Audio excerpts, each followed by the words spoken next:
Estaba contando de nuevo que les hago un símil de lo que era la invención del napalm en la guerra de Vietnam con el tratamiento láser térmico para membranas neovasculares. Es el papel del arma más tristemente famosa de todas las guerras, el napalm.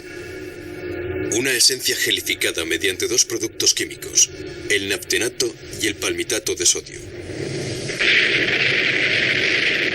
El efecto es terrorífico. La explosión absorbe sobre toda la superficie, en una fracción de segundo, todo el oxígeno del aire.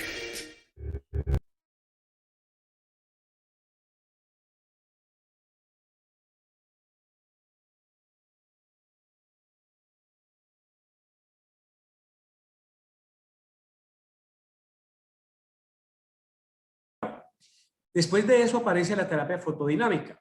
La terapia fotodinámica es un tipo de láser dirigido a la membrana, a los vasos alterados, por medio de una sustancia química que era el nombre ahorita de la verteporfina. Y esto que ven aquí es el láser que debemos tener en la clínica todavía para hacer terapia fotodinámica. Y esto era un ritual bastante simpático porque el paciente no podía exponerse al sol. Entonces hacíamos la terapia al final del día, tenía que irse con gorro, pasamontañas, oculto totalmente. Inyectaban el paciente y hacíamos este tratamiento en la sala de láser. ¿Qué pasó con la terapia fotodinámica? Los estudios del PIB y del TAP mostraron que cuando se comparaba el tratamiento de terapia fotodinámica versus placebo, como ven en esta diapositiva, y este cero para abajo es pérdida de visión, 0 para arriba es ganancia de visión. Fíjense que cuando se comparaba con placebo, obviamente los pacientes perdían mucha visión y cuando se ponía verteporfina, pues no pasaba gran cosa, perdían menos visión pero no mejoraban visión. Entonces la terapia fotodinámica todavía no fue la solución en ese momento para estas membranas neovasculares coroideas. Y aparecen los anti-VEGF. Con los anti-VEGF, el primero que aparece en el escenario es el pegaptanib sódico, que era el Macugen, o es el Macugen porque sigue utilizándose en algunas instancias, en algunos sitios. Y el pegaptanib sódico fue el primero que aprobó la FDA. Tenía o tiene una característica interesante y es que es selectivo solamente para el VEGF A165. Cuando hacen los estudios con pegaptanib, ellos compararon el pegaptanib sódico con sham o con terapia fotodinámica, que era el gold estándar en ese momento para estas terapias. Y pasó algo similar. Fíjense que nunca pasó la línea de visión por arriba de valores positivos. O sea que para efectos prácticos el pegaptanib sódico era prácticamente lo mismo que poner terapia fotodinámica.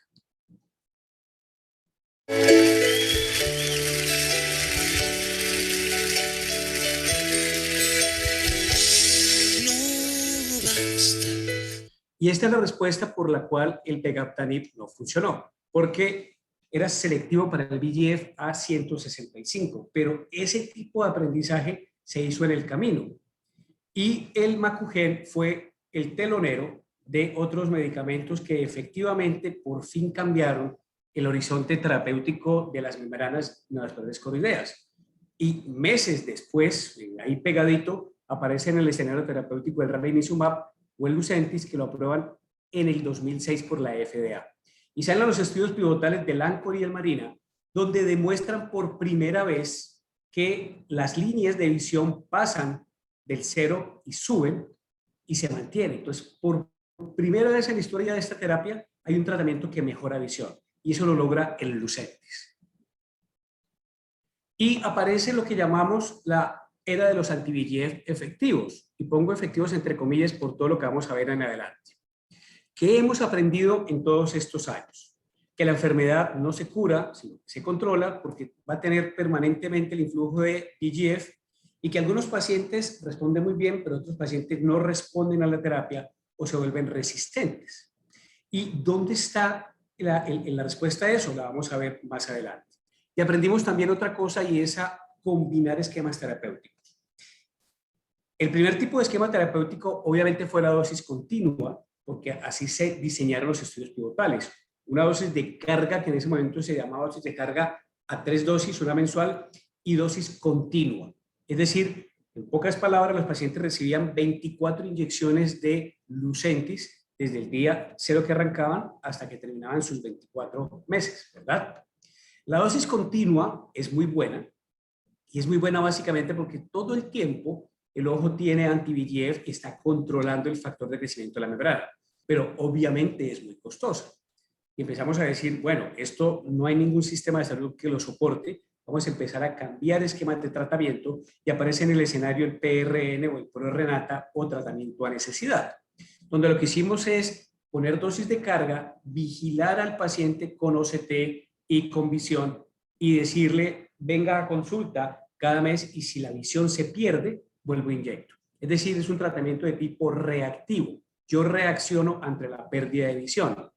Es un tratamiento considerablemente más barato, pero no es tan efectivo porque las líneas de visión que se perdían no se recuperaban. Y aparece un intermedio interesante que es el treat and extend, el tratar y extender. La diferencia entre el tratar y extender y el PRR es que el tratar y extender es un tratamiento de tipo proactivo. Yo me adelanto a la posibilidad de perder niveles de anti-VEGF en el vítreo y por tanto disminuye la probabilidad de recaída de la membrana. Es un tratamiento no tan costoso como la dosis continua, no tan barato como el PRN, pero casi tan efectivo como la dosis continua. Y ahí nos quedamos, empezamos a trabajar esquemas de PRN. Y yo les decía que hemos aprendido estas cosas, pero la pregunta a por qué algunos pacientes no respondían a terapia o no siguen respondiendo, la vamos a ver a continuación. Los VEGF son una familia. Yo sé que muchos del auditorio, como Poncho, por ejemplo, que es de esta generación, yo soy un poquito más abajo, pero digamos que compartimos este tipo de gustos por el cine. Nos vimos la saga del Padrino, quien no se la haya visto, pues es totalmente recomendada. Y así como el Padrino, los VEGF tienen una familia, que es una familia de factor de crecimiento, donde tenemos más de 5, pero digamos que para efectos prácticos de lo que estamos hablando, hay 5 grupos de familias: el VEGF-A, el VEGF-B, el C, el D y el factor de crecimiento placentario, y 3 receptores que responden a estos factores de crecimiento. Y aquí nos interesa mucho el VEGF-A. Y el VEGF-A, de acuerdo al número de mRNA que tiene en su molécula, en su proteína, se codifica en 121, 141, 165, 206 y otros no recuerdo cuál es. Cada uno de ellos tiene un papel fundamental y actúa en 2 receptores, el receptor 1 y el receptor 2, pero principalmente a través del receptor 2. Y tenemos otros factores de crecimiento, el factor de crecimiento placentario, el VEGF-B. ¿Cuál es la analogía con el Padrino? El Padrino, que era Don Vito Corleone, que es este personaje de acá, para algunos era un personaje bueno que ayudaba a la comunidad, para otros era un personaje perverso, ¿verdad? Más o menos lo que representa para en la historia colombiana Pablo Escobar. Para un segmento de la población era alguien que beneficiaba, para la gran mayoría de nosotros pues era un tipo absolutamente dañino. Más o menos así es el VEGF. Entonces, Don Vito Corleone, que es el VEGF-A, tiene su familia que lo ayuda, el VEGF-B, el VEGF-C, y tiene los receptores que le hacen la respuesta a lo que él necesita. En este caso, aquí está uno de sus mensajeros dándole razón y él le va a dar la orden de hacer tal o cual cosa. Pero además tiene, además de la familia, primos cercanos que le ayudan a hacer sus trabajos internos, como en este caso el factor de crecimiento placentario. ¿Qué sucede con el VEGF? El VEGF es un factor que participa en la producción de los vasos sanguíneos en periodo embrionario, fetal, y es lo que llamamos la vasculogénesis, ¿verdad? Cuando tenemos ya de adultos la necesidad de revascularizar, por ejemplo, un infarto agudo de miocardio, el VEGF sale, revasculariza la zona infartada y nos ayuda a mejorar ese daño. Lo que sucede es que en la retina la respuesta es absolutamente exagerada y termina creando neovasos que hacen más daño que beneficio. Entonces, para algunas situaciones el VEGF es necesario, para otras no es tan chévere tenerlo en altas concentraciones. Eso no lo sabían cuando sacaron, por ejemplo, el Macugen. El Macugen es solamente efectivo para el Obviamente, Cuellar y Barrios son intocables. Roger, ponle el por favor. Luego Cuadrado aquí. Roger. Ok. Cuando salió el Macugen, todo esto que estamos hablando no se sabía.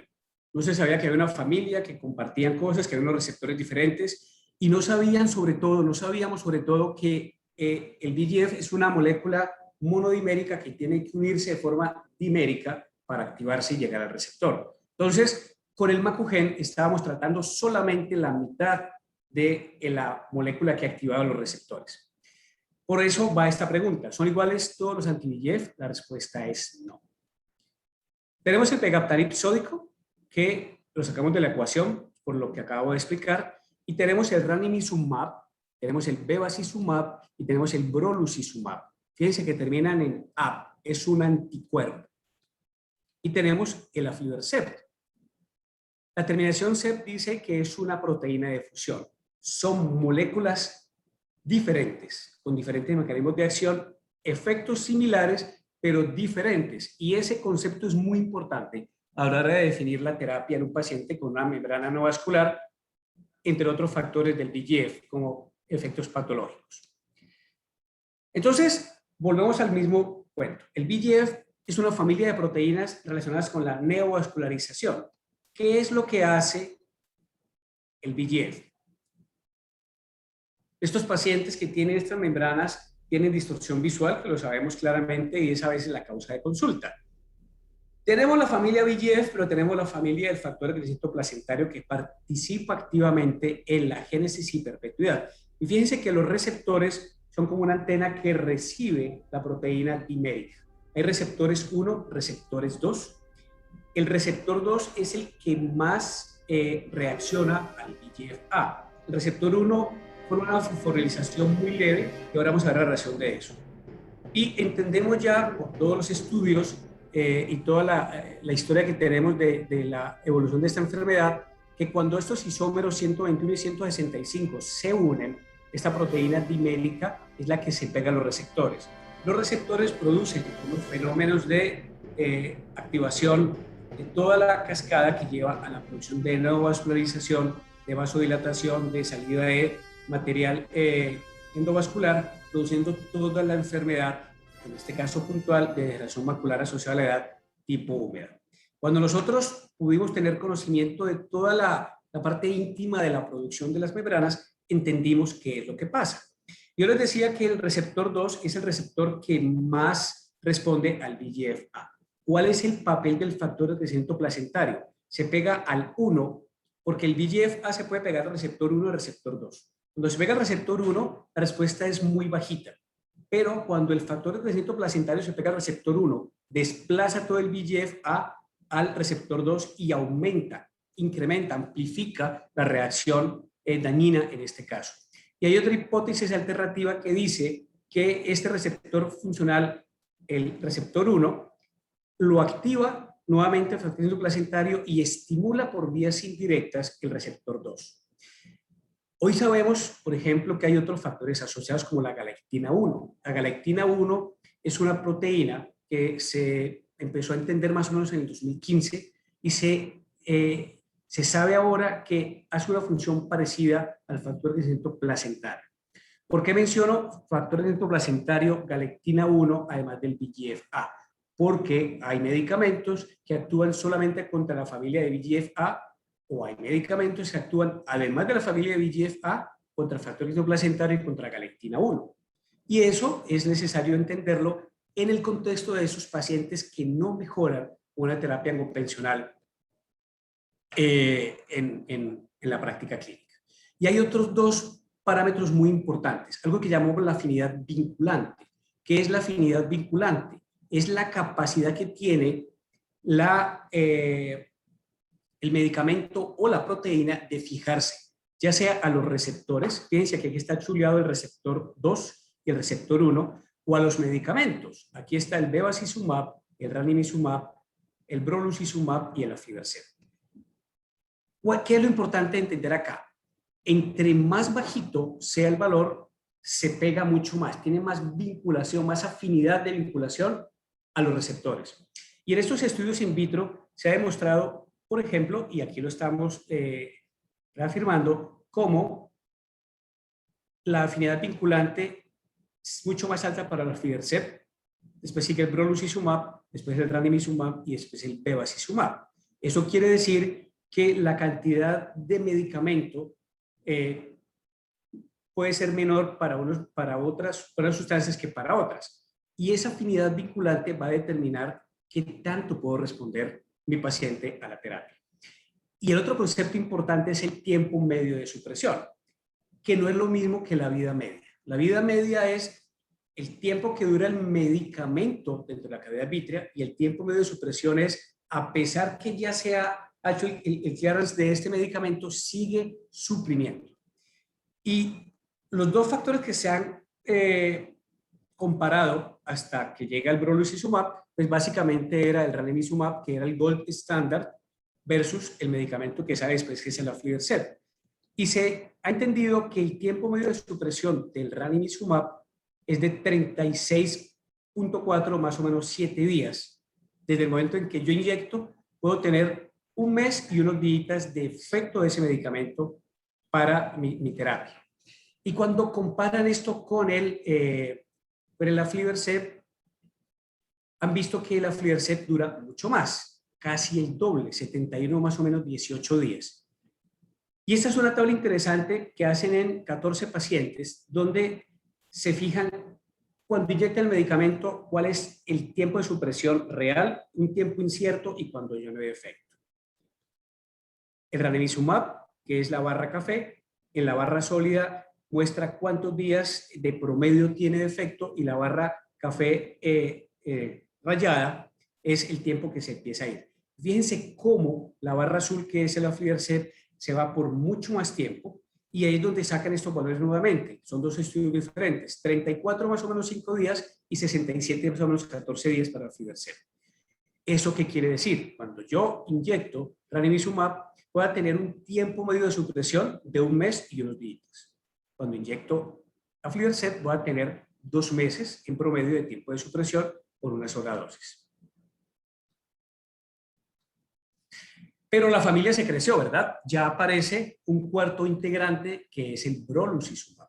Y el brolucizumab, lo hemos visto antes, tiene una afinidad vinculante bastante interesante, muy al ladito del aflibercept, supera al ranibizumab, que es de la misma familia de la casa farmacéutica, y al bevacizumab, que es el off-label, ¿verdad? Entonces, tenemos un medicamento que tiene una gran ventaja, y es que se acerca mucho a la afinidad vinculante y al tiempo de supresión del aflibercept. Acuérdense, y vamos a verlo muy rápidamente ahora, los estudios Hope y Harrier, cómo demostraron que no es inferior, porque el diseño del estudio subsidiario no hay inferioridad al gold estándar, por el cual lo comparan, que en este caso es el aflibercept. Entonces, en este momento tenemos en nuestro medio 4 opciones de tratamiento de anti-VEGF para tratar a nuestros pacientes. ¿Por qué es importante tener en cuenta esto? El mecanismo de acción, la afinidad vinculante, el tiempo medio de supresión y los eventos adversos. Porque con eso nosotros tomamos la decisión de manejar nuestros pacientes. Recuerden que una membrana neovascular crece en promedio 18 micras al día. Y esos son estudios bastante viejos, donde demostraron en un estudio de seguimiento, de observación, con las membranas van creciendo en promedio 18 micras diarias, pero puede ser de 0 a 74 micras. Y en ese momento, cuando todavía no existía ni el OCT, ni la terapia fotodinámica, año 1989, dijeron, ojo, esta enfermedad se va a convertir en un problema de salud pública y necesita una valoración urgente. Se recomienda que a estos pacientes se les haga angiografía fluoresceínica para ver qué pasa con estos pacientes en el término de su pronóstico visual. Recordemos también que la mácula, mide 1500 micras. La mácula como tal, eso quiere decir que si crece 18 micras al día tenemos 83 días, o si crece 30 micras al día tenemos 50 días para actuar. En otras palabras, una vez una neovascularización inicia, tenemos entre 2 a 3 meses para actuar antes que haya fibrosis y daño total. Pero usualmente los pacientes no consultan en los días cercanos a que empieza la molestia, y por tanto el tiempo de acción que tenemos es menor. Por eso es que esta enfermedad se considera como una terapia de tratamiento prioritario, por no decir urgente. Y voy a hacer un símil entre todos los parámetros que hemos visto, ¿verdad? Entre la afinidad vinculante, el tiempo medio de supresión, eventos adversos, etc. Y tenemos un Porsche del año 2006. Todos quisiéramos tener un Porsche, en este caso del 2006, que tiene unas características fabulosas, entre ellas una autonomía del tanque de 360 kilómetros. Y esto es básicamente un símil para lo que estamos hablando. Y los kilómetros los estoy equiparando a la vida media, a la vida media de supresión que tiene. Pero sale después un Porsche 2013 con unas características similares. Tiene otros aditamentos, ¿verdad? Puede tener un airbag en otro lado y un aire acondicionado que se regula, pero además tiene una autonomía de tanque de 760 kilómetros. Pero entonces nos dicen, ojo, ya salió el Porsche 2021, que es similar a las características del 2013, pero la autonomía del tanque no se va a 760, sino que se va a 720 kilómetros. No es inferior el 2021 al 2013, son muy similares, pero tienen las características en los términos positivos muy similares al 2013, pero tiene otras cosas importantes, como por ejemplo que el sistema de airbag puede fallar y podríamos tener en pocas posibilidades, pero reales, unos daños si no le ponemos cuidado al manejo de este Porsche 2021.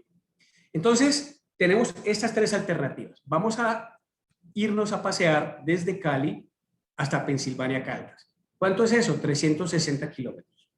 Los tres vehículos tienen autonomía de 360 kilómetros.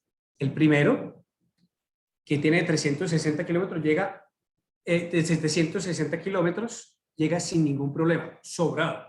Pero tenemos el Porsche que tiene autonomía de 320, llega sobrado. Y tenemos el Porsche 2021 que también llega sobrado. Si yo tengo que desplazarme en un tiempo de 300 o en una distancia, en este caso de 360 kilómetros, los tres me sirven, porque el que menos autonomía tiene alcanza a cubrir eso. Pero ahora yo me quiero ir de Cali hasta Barranca, 712 kilómetros. Este Porsche, que tiene autonomía de 760, llega sobrado. Este que tiene autonomía de 320, no va a llegar sobrado, pero lo puedo tanquear. Y si yo lo tanqueo, llego sobrado sin problema. Pero tengo que saber que la autonomía de tanque de este carro no me da para hacer un solo viaje el trayecto. Yo tengo que parar a la mitad y tanquear antes que me lleve el carro. Y este Porsche 2021 tiene autonomía que alcanza a cubrir sin ningún problema porque llega más allá de 712 kilómetros. Entonces, con el 2021 llego sin problema a esta distancia. Pero sucede que me quiero ir más lejos. Me voy para Bucaramanga. Y estamos hablando de 760 kilómetros. Este que tiene la autonomía suficiente va a llegar con una sola tanqueada. Este, si no lo llegó a 712, va a pasar lo mismo. Si no lo tanqueo, me varo, pero simplemente sé dónde tengo que parar, tanqueo mi carro y llego sin problema. Y este Porsche que lo ofrecen con autonomía de 700 y similar a la del Porsche 2012, sucede que no alcanza todo eso posiblemente. Puede que sí, puede que no. No necesariamente tengo que parar a tanquearlo, pero tengo que estar muy atento a que el tanque no se me baje porque posiblemente no llegue con una sola tanqueada hasta Bucaramanga. ¿Qué quiero decir con eso? Los tres medicamentos son igualmente efectivos, pero tienen diferencias y esas diferencias uno tiene que conocerlas para decir cuándo vuelvo a inyectar a mi paciente. Entonces, los anti-VEGF se parecen, pero no son iguales. Y estamos hablando de esquemas terapéuticos y vamos a hablar del Treat and Extend. ¿Qué es tratar y extender? Tratar es inyectar continuamente, que no es lo mismo que inyectar mensualmente, ojo, y extender es poder ponerlo más espaciado. ¿Hasta cuándo? Hasta que la vida media del medicamento me lo permite de forma segura. Y con base en eso arrancan los estudios de Treat and Extend para las moléculas. El estudio TREND y el estudio TREX son los estudios que se hicieron para el ranibizumab. Y una cosa muy interesante de la discusión del estudio TREX es la siguiente. El tiempo medio de supresión del ranibizumab en humanos es de 36.4 días. Sucede que el esquema de TREX como lo vamos a ver ahorita, se extiende hasta 12 semanas. Es decir, que una serie de pacientes, más allá de las 8.5 semanas, que no tenían ranibizumab detectable o muy bajito en el intervalo de tratamiento. Y son esos pacientes que no mejoraron a pesar de un esquema de treat and extend muy bien hecho. ¿Cómo funciona un esquema de treat and extend en el TREX y en general? Esto es lo que se hace con un paciente de treat and extend. Inyecto hasta tener inactividad de la membrana, es decir, no hay líquido o el líquido quedó estable y usualmente son 3 dosis. En el esquema TREX yo empiezo a extender cada 2 semanas el intervalo de tratamiento. Si tengo un criterio de reactivación, me devuelvo 2 semanas y sigo inyectando al paciente. Y la inyección es controlarlo, vigilar los parámetros, inyectar. Lo inyecto, no tiene parámetros, lo controlo a las 8 semanas, me extiendo 2 semanas, voy hasta 10 semanas, no hay parámetros de reactivación, me extiendo hasta el máximo, que son 12 semanas, y sigo inyectando cada 12 semanas, cada 3 meses, ¿verdad? Y lo sigo volando. Si en ese momento hay un criterio de reactivación, me tengo que devolver 2 semanas, entonces ya lo inyecto a las 10 semanas, en la próxima dosis, y lo sigo vigilando.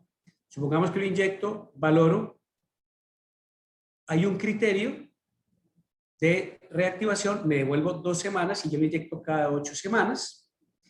Aquí se estabilizó, me puedo subir otra vez 2 semanas y lo inyecto a las 10 semanas. Y sucede que a las 10 semanas tengo 2 criterios de reactivación y en ese caso me devuelvo hasta cada 4 semanas. Ese es el esquema de treat and extend del estudio TREX. Pero fíjense una observación importante aquí. En este estudio, acordémonos de la misma observación que hacen los investigadores del artículo.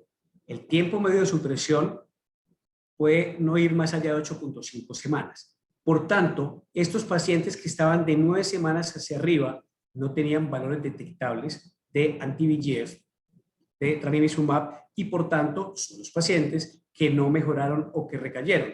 Y eso se comprueba en los estudios de vida real. Los estudios de vida real de ranibizumab, el MARINA y el ANCHOR, que son los estudios pivotales de dosis mensuales, y otros estudios donde teníamos un treat and extend o un PRN. Fíjense, un PRN o mensual les iba muy bien, con dosis de 7.2 en promedio, 11.8.5, pero los estudios de vida real mostraron que desafortunadamente no ponemos más allá de 3 inyecciones en promedio. Con 3 inyecciones los pacientes no van a mejorar. Y lo vivimos en nuestro medio. Cuando hemos hecho los estudios en Colombia, el medio de inyección, el promedio son 3 inyecciones por paciente. Eso no funciona así porque no vamos a tener valores de medicamento detectable en vitro. Con el mismo análisis, el ranibizumab saca su protocolo de treat and extend que se llama el estudio ALTER. El estudio ALTER lo que hace básicamente es comparar la terapia pivotal de ellos, que fue el estudio VIEW2, que nosotros participamos desde la clínica en el desarrollo del VIEW2 cuando no se conocía como Eylea. Y lo que hicieron fue comparar a estos pacientes hasta la semana 16 y se iban a 2 ramas. Empiezo a extender cada 2 semanas, empiezo a extender cada 4 semanas hasta un máximo de 16 semanas. Y compararon qué pasaba con la respuesta de estos pacientes. Y aquí hay 2 esquemas. Este esquema de nunca extender y el esquema de empezar a extender. El esquema 1 es el protocolo VIEW2, que es dosis mensual, 1, 2, 3, y me voy Q8 todo el tiempo. Dosis fija cada 2 meses. Y el estudio ALTER empiezo a extender o cada 2 semanas o cada 4 semanas hasta que llegara a 16 semanas. Eso en términos comparativos, ¿qué quiere decir? Cuando tengo 96 semanas de tratamiento con un medicamento de dosis fija cuya vida media es de 37 días, voy a poner 25 dosis. Si decido poner un medicamento a dosis fija cuya vida media es de 76 días, me bajo a 14 dosis. Claramente porque está demostrado que dura todo ese tiempo. Pero yo podría inclusive jugar con un medicamento que tiene dosis fija de vida media de 76 días y extiendo cada 2 semanas y me bajo de 14 a 9 dosis. Haciendo esto, a las 4 semanas me extiendo 2, después lo pongo a las 6, después a las 8, hasta que llegue máximo 16 semanas. O puedo inclusive extenderlo cada 4 semanas. Y voy a poner entre 8 y 9 inyecciones, pero llego muy rápidamente a dosis de 16 semanas. ¿Es importante esto? Claramente sí, porque si yo conozco la característica de cada medicamento, puedo decidir con qué lo pongo. Ojo, eso no quiere decir que un medicamento sea inferior a otro. Quiere decir básicamente que yo no puedo equiparar los tiempos de supresión con el medicamento más largo. Por eso el estudio del Hock y del Harrier se llama estudio de no inferioridad, porque buscaba demostrar que con las dosis que se extendieron no era inferior al ranibizumab. Entonces uno dice, bueno, los esquemas de Tritanexten funcionan, por supuesto que funcionan, pero funcionan con las características puntuales. El primero es que uno debe tener un agendamiento estricto, acordado con el paciente y anotado en la historia clínica de cómo decide uno hacer el tratamiento de Tritanexten.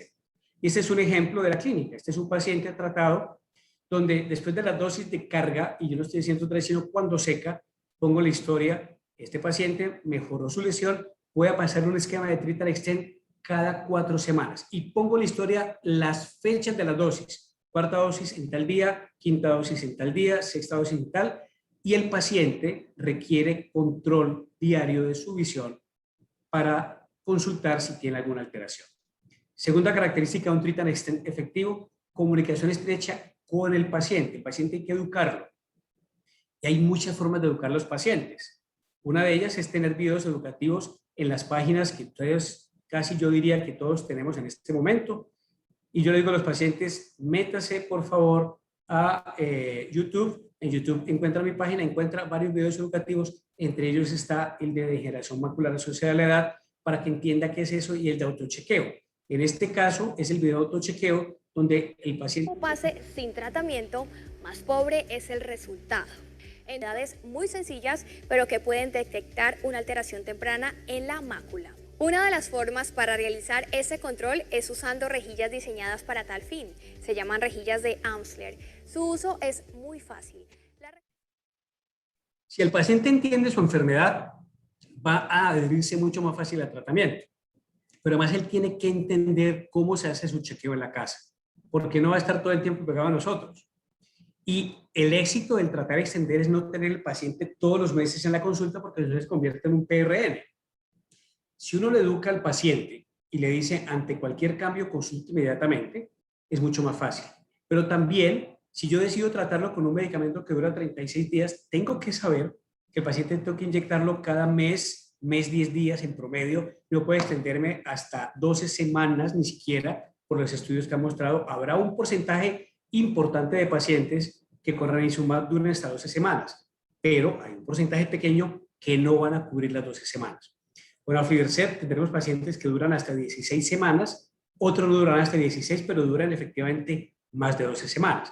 Es una decisión totalmente válida, yo con qué decido tratar mis pacientes. Lo importante es que yo sepa cuánto dura el medicamento y cada cuánto tengo que reinyectar a ese paciente.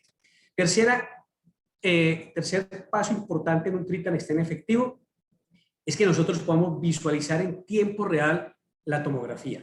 Y eso en la clínica tenemos una gran ventaja porque existen 2 estaciones satélites del tritón de abajo. Yo tengo una propia en el consultorio y lo que hago con el paciente es, el día que lo voy a inyectar, pido la tomografía, la veo en tiempo real, digo, va bien, va mal, hay que inyectar o podemos extender. Eso es supremamente importante. Y la cuarta, obviamente, tener la posibilidad de inyectar máximo 48 horas después de valorarse. Cada vez más entramos como en la cultura junto con las entidades de salud a que entiendan que el éxito de este tratamiento depende de esto, de una comunicación estrecha entre nosotros como oftalmólogos y ellos como auditores que van a autorizar el medicamento y la tomografía como parte esencial de la decisión terapéutica. El Hock y el Harrier, y me excuso porque no activé la primera parte de esta diapositiva, es el estudio con el cual se lanzó el brolucizumab, que es como el último o el más reciente de los protagonistas de los tratamientos anti-VEGF. El Hock y el Harrier fueron 2 estudios diseñados similares, simplemente que en uno se comparó dosis de brolu a 3 a 6 miligramos y en el otro solamente a 6 miligramos versus ranibizumab, versus aflibercept, perdón. Y a los 3 se le puso de carga mensual, 1, 2, 3, y la barra roja es el esquema de VIEW 2. Los pacientes con aflibercept se iban a Q8 y los pacientes con brolucizumab se iban a Q12. Y comparaban qué pasaba cuando yo ponía el medicamento a Q8 o a Q12, dependiendo del medicamento. Si los pacientes con Brolu tenían actividad entre el intervalo de 2 inyecciones, se devolvían a Q8. Lo que hicieron fue comparar y decir, vamos a ver qué pasa cuando vemos nuestros pacientes tratados con brolucizumab versus tratados con la Aflibercept. Y efectivamente demostraron cosas muy interesantes con este medicamento. Cambios en la agudeza visual, pero sobre todo secamiento de las membranas de una forma dramática. Y aquí se ve la comparación entre el HOC y el Harrier y el Aflibercept en términos de ganancia visual y en términos de secamiento de la membrana. Fíjense aquí cómo claramente el brolucizumab baja, pero además disminuye el efecto de serrucho que tenemos con los otros medicamentos, incluido el Aflibercept. Entonces, este medicamento, ¿qué tiene de bueno? Tiene unas respuestas anatómicas y visuales muy interesantes desde la primera dosis inclusive. ¿Qué tiene de malo? Lo que todos conocemos, y es la seguridad. La seguridad ha sido muy cuestionada porque ha habido reportes no despreciables en términos de la proporción de iritis, vasculitis o los dos. Entonces, en resumen, este medicamento nuevo seca las membranas muy rápido, lo cual es fabuloso. Se aplica cada 12 semanas como un esquema fijo. Todavía no se ha empezado a pensar en un Tritan Extend en brolucizumab, pero se ha asociado a vasculitis y a uveitis. ¿Y qué ha pasado con esa respuesta en el mundo? Ha habido un sinnúmero de publicaciones y de advertencias como están estigmatizando pues el producto. Entonces uno dice, bueno, ¿tratamos o no tratamos? ¿Qué hacemos con eso? Si uno tiene la duda, Novartis ha sacado una página muy interesante que es esta que ven aquí, www.brolucizumab.info/es de España, donde diariamente, o si no diariamente, semanalmente están sacando los reportes de 17 países de las reacciones adversas. Entonces, si uno se mete a hacer ejercicio, esto posiblemente ya esté un poquito desactualizado y le dice a uno, reacción adversa, vasculitis retiniana, tantos por 10.000 habitantes, oclusión vascular de la retina, tantos por 10.000 habitantes, mezclados, y uno sabe en ese momento, en tiempo real, qué está pasando en el mundo con los eventos adversos asociados a brolucizumab. Pero más allá de este reporte, hay unos estudios bien interesantes que son el IRIS y el COMODO, donde el IRIS es un registro puntual y el COMODO es una base de datos de más de 22.000 pacientes tratados con brolucizumab entre octubre del 19 y julio del 2020. Y ellos muestran allí claramente todas las formas de eventos adversos intraoculares o solamente vasculitis retinal y oclusión vascular. Tanto para el IRIS y para el COMODO son muy similares, 2.39, 2.40 para todas las formas de eventos adversos de inflamación intraocular, y de vasculitis retinal y oclusión vascular, 0.55%. Muy similares, siendo dos bases diferentes de datos. Entonces es un resultado confiable. Eso lo mostró Marcos Harding en la academia del año pasado. Entonces, un anti-VEGF ideal debe acercarse a lo siguiente: ser efectivo, eso quiere decir mejoría de la visión de reducción de la membrana, ser durable, que necesitemos menos dosis con efecto sostenido, y eso lo logramos con el Tritan y Extender, que sea seguro, pocos efectos secundarios, pero además hay otro factor, que sea económico, que sea sostenible para el sistema. Cuando uno compara los medicamentos que tenemos actualmente, vemos que el ranibizumab, el bevacizumab, el Aflibercept y el brolucizumab son efectivos en mayor o menor grado, siendo mucho más efectivo en este punto el brolucizumab y el Aflibercept, y el ranibizumab y el bevacizumab.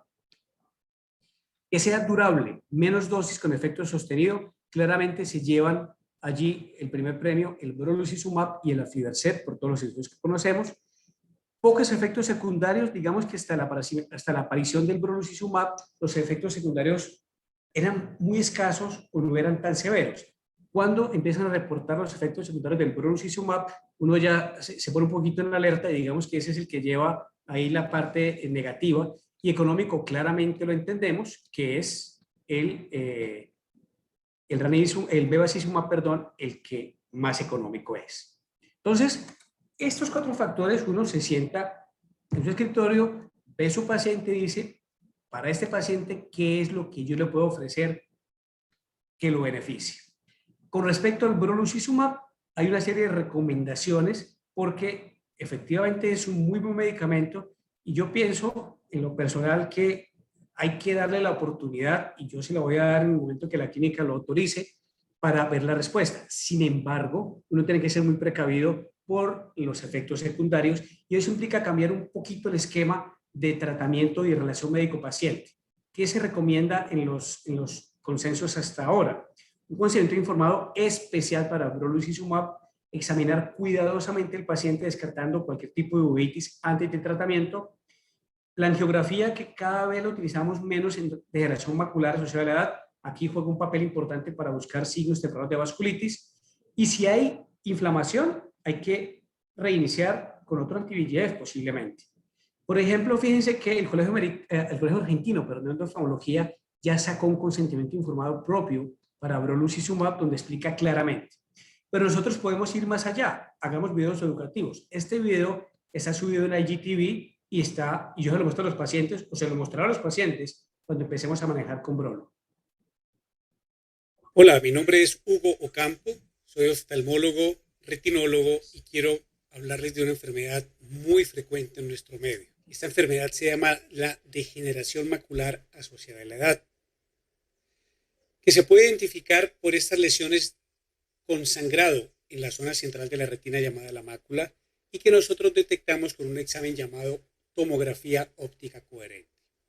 Esta enfermedad es la principal causa de visión central en personas mayores de 55 años de edad y produce una distorsión de la visión central afectando la calidad de vida de los pacientes. Esta enfermedad no tiene cura definitiva, pero sí podemos controlarla y la tratamos con unos medicamentos llamados antiangiogénicos. Algo muy importante es que una vez iniciado el tratamiento, no se puede detener la terapia hasta que el retinólogo decida que es momento de parar el tratamiento. En la actualidad existen 4 tratamientos para tratar esta enfermedad. El medicamento más nuevo en Colombia se llama Visic o brolucizumab y es producido por Novartis.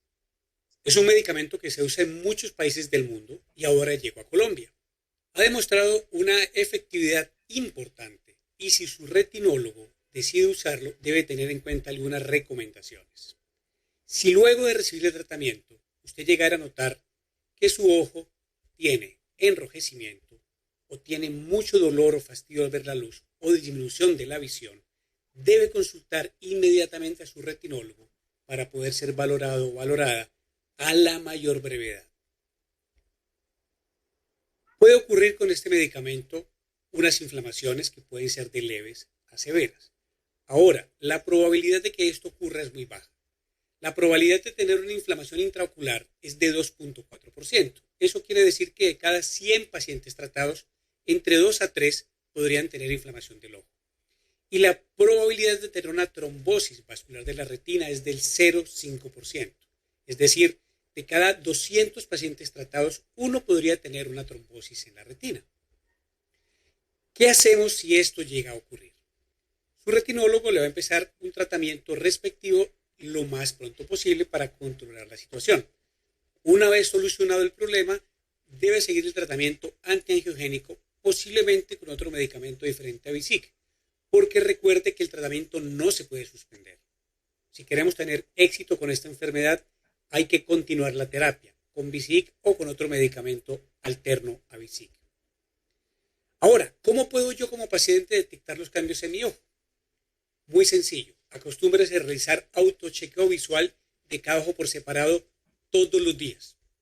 Hay herramientas. En IGTV puede meterse a Hugo Ocampo Retina, donde están videos educativos de cómo se hace el autochequeo y más información acerca de esta enfermedad llamada degeneración macular de la edad. Aquí tenemos el video del autochequeo y el video que habla de la enfermedad llamada degeneración macular. Recuerde que está en nuestras manos detener esta enfermedad, en nuestras manos como retinólogo, pero usted como paciente juega un papel muy importante. 3 cosas. 1, haga el autochequeo diariamente, aprenda a hacerlo. 2, consulte tempranamente si llega a detectar cambios visuales. Y 3, si su retinólogo le inicia tratamiento, no lo suspenda. Es muy importante. Es una enfermedad muy prevalente que puede ocurrirle a usted o a alguno de su familia, pero tiene tratamiento si se detecta de forma temprana. BISIC es uno de estos medicamentos y podría ser una alternativa ofrecida por su retinólogo. Entonces, este tipo de videos es muy importante socializarlos con los pacientes. En este caso puntual de BISIC, pero es válido para cualquier tipo de medicamento. Entonces, ya hay una cuarta opción de manejo anti-VEGF en el mercado. Tiene unas grandes ventajas, que seca rápido el fluido, muy rápido, y extensión terapéutica a 12 semanas. La desventaja, la hemos discutido aquí ya, estos eventos adversos que no tienen una etiología clara, y es lo que ha dificultado, digamos, como la posibilidad de parar esta posibilidad, implica que estos pacientes tienen que seleccionarse muy bien, sin inflamación. Es una duda que lo aprenderemos en el camino. ¿Son pacientes naïf o los switchamos? Al principio se pensaba que el switch es lo que generaba los eventos adversos, pero con el IRIS y el cómodo se han visto muchísimos pacientes switchados que no han tenido este efecto y pacientes naïf que lo presentan. Independiente de la extensión, que es Q12, aquí yo creo que sí hay que hacer control mensual, cosa que no necesitamos con los otros antiangiogénicos que podemos soltar, pero aquí yo sí vigilaría eventos de sospecha de inflamación de estos pacientes mensualmente. Educar sobre el autochequeo es fundamental y necesariamente hay que hacer una data local de eventos adversos en nuestro medio, me refiero a Colombia. Eso es lo que tenemos en este momento en el presente. ¿Qué nos depara el futuro? Muchísimas cosas. Fíjense esta diapositiva que muestra todo lo que se está trabajando en términos de terapias para membrana vascular. Este uno, aquí, en solamente esta columna están los 4 medicamentos que hablamos, pero fíjense que son casi 20, pero no es el único mecanismo de acción. Están trabajando en terapia génica, en integrinas, en mecanismos diferentes a nivel de membrana o intramembrana y dispositivos de tiempo prolongado. Es decir, apenas estamos arrancando en la terapia antiangiogénica. Llevamos un recorrido realmente corto, llevamos 15 años desde que tenemos un tratamiento efectivo, nos falta muchísimo, muchísimo por recorrer. Pero independiente de lo que venga, es fundamental conocer al detalle qué tiene cada medicamento, cuánto dura, a qué se pega y cómo manejamos de acuerdo a eso a nuestros pacientes. Bueno, eso es lo que quería compartir con ustedes. Les agradezco y yo voy a dejar de compartir para escuchar observaciones.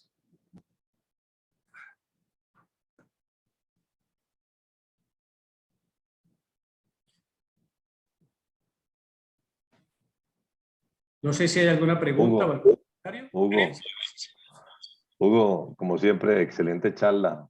Realmente quedamos al día en el tema y no tengo ninguna pregunta porque fue suficientemente claro. Muchas gracias, Hugo. Muchas gracias, Poncho. Gracias.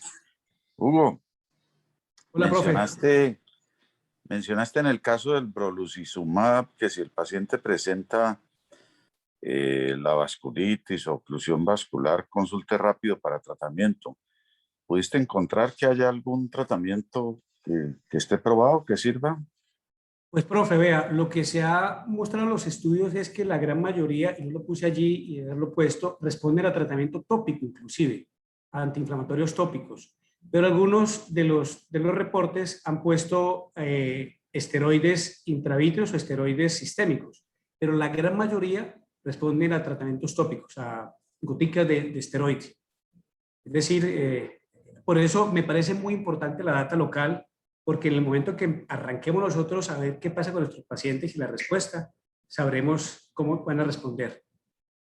Porque se le ocurre a uno que si es un fenómeno vasculítico, de pronto un esteroide intravítreo o Surdex, alguna cosa de esas debería, si el paciente consulta a tiempo, pues antes de que esté instaurada toda la trombosis, debería servir. Entonces, ¿encontraste algo que pruebe, que demuestre que eso sí sirve? Voy a buscárselo porque lo tengo dentro de la bibliografía y hay unos 2 reportes, si mal no recuerdo, de Osurdex con lo que ha mejorado los pacientes. Hay un comentario interesante con respecto a brolucizumab y es que como estamos arrancando apenas, están en la etapa de dosis fija de cada 12 semanas, como cuando arrancamos con el Eylea que era Q8, ¿verdad? Cuando ellos empiecen a tratar, a buscar terapias de treat and extend, yo creo que va a pasar un fenómeno bueno para nosotros y para el paciente, y no tan bueno para la industria, pero que finalmente va a repercutir. Y es que han visto que desde la primera dosis la membrana seca. ¿Y uno para qué hace la dosis de carga? Para secar la membrana, estabilizarla y empezar a extender. Es muy posible que veamos que si seca la primera dosis, uno puede empezar a extender el medicamento y ver menos dosis del medicamento, lo cual también sería muy bueno. Yo no puse allí unos estudios que cancelaron recientemente de brolucizumab, pero el diseño me parece que fue salido de toda lógica. Hicieron un estudio de brolucizumab para oclusión vascular de retina. En oclusión vascular de retina nosotros sabemos que ponemos 5 dosis de anti-VEGF y efectivamente se fueron con 5 dosis de brolucizumab y la tasa de eventos adversos se creció por mucho. Los que ya eran pacientes con oclusión vascular. O sea, no entiendo el criterio de haber hecho un estudio para oclusión vascular cuando un medicamento produce oclusión vascular. Obviamente lo suspendieron. Entonces, en ese orden de ideas, es posible que si ponemos menos dosis inclusive de cada 12 semanas, tengamos un medicamento que dure más, que mantenga seca la membrana y la visión corregida. Pero eso lo dirá el tiempo. Ok, gracias. Doctor, buenos días.